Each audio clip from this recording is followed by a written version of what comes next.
Here to make sense of some big economic figures, Alice Rivlin, who served as director of the Office of Management and Budget in the Clinton administration, Douglas Holtz-Aiken, who was chief economist for President George W. Bush's Council of Economic Advisors, and our Ron Bronstein, a senior political analyst with us here at CNN. I'm completely confused by this week because Friday, it's like the best, unemployment figures we've seen in 3 years, and it's the Dow Industrials go crazy, and the CBO early in the week said, the debt outlook is horrible, the deficit's horrible, and by the way, unemployment's going back up. So are we happy or are we worried?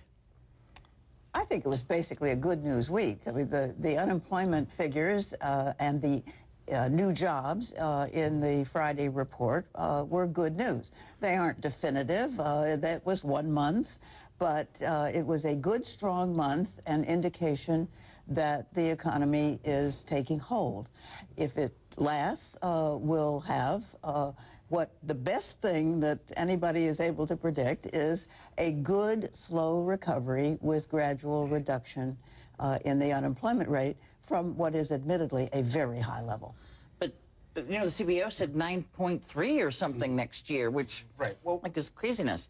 Remember, the CBO its job is to find the dark cloud for every silver lining. And so it did that. But the reason it did that, all kidding aside, is that the CBO has to assume that the Bush tax cuts sunset. That means it has to assume an enormous tax increase next year. And that means it has to assume that we have bad economic growth. And that gets you high unemployment. So strip that out. I think we got 1 month's good news in the labor market. That's great. But the truth is, the debt is bad, and the recovery is not very strong, and we have a long way to go.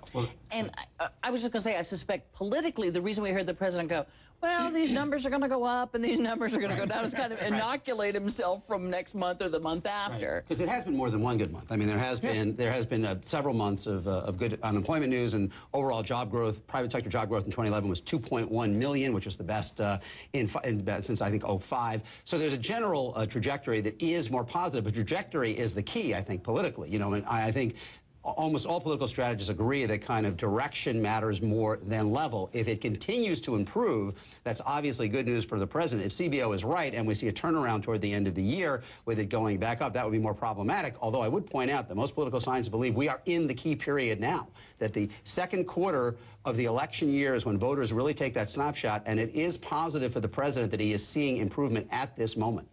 I would never disagree with a political expert, but a couple of things. Unemployment will go up before it comes down in a permanent way. There are a lot of discoured workers out there, 3, 4 million. They'll come back in and they'll drive up the unemployment and that'll be confusing to people. Good news will be bad news. And on the ground, it's not going to feel that great.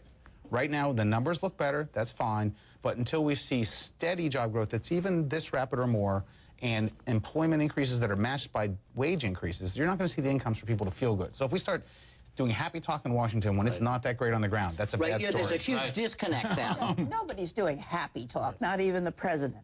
But we have to recognize that the economy is stronger. That's what he said. And it has shown that it's stronger for the last several months. And the CBO was actually not making a new forecast. It was telling us what we already know. If you raise taxes drastically at the end of the year, letting the Bush tax cuts all expire, and if you cut spending drastically next year with the sequester, then it's not good news for the economy. But nobody wants that to happen. Right, that's the important point. That is not really on the table. The debate will be about, at the end of the year, whether to extend the Bush tax cuts for the top 2%.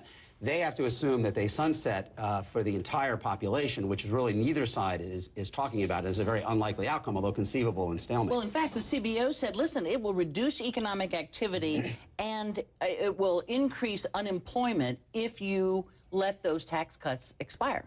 It's an extraordinarily bad idea, and there's the thing that is for everybody. I mean, but it's across the board for rich. It's going to be the biggest political risk we face, which is post-election, regardless of who wins, we have a lame duck. They're never very organized. They look like a rugby scrum at best. And suddenly we've got the sequester and the Bush tax cuts on the table. It's a big, risky moment for the economy. Let me ask you all to hold fire because we're going to come back. But up next, more with our Economic Roundtable.